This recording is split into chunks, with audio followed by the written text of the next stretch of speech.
In today's tutorial, I'm going to show you guys how to see how fast your RAM is on your computer in megahertz. So it should be a pretty straightforward tutorial, and without further ado, let's jump right into it. So we're going to start by opening up the start menu. Just left click on the start button one time. Type in CMD. Best match should come back with command prompt. You want to right click on it and then left click on Run as Administrator. If you receive a user account control prompt, you want to left click on Yes. Now in this Elevate command line window, you want to go ahead and type in wmic space memory chip. Memory chip should be one word.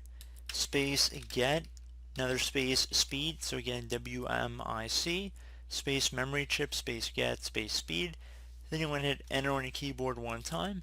Since I'm in a virtual environment, it can't actually detect the speed of my RAM, so underneath speed right here, it should give it in megahertz. However many memory slots you have, there'll be a list here. So if you have two slots, there'll be two different speeds listed under here. It might be the same speed if they're the same memory, but just to get you to the right path, this is all you need. And then under speed, it should tell you how fast it is. So pretty straightforward tutorial, guys. Do hope I was able to help you out, and I do look forward to catching you all in the next tutorial.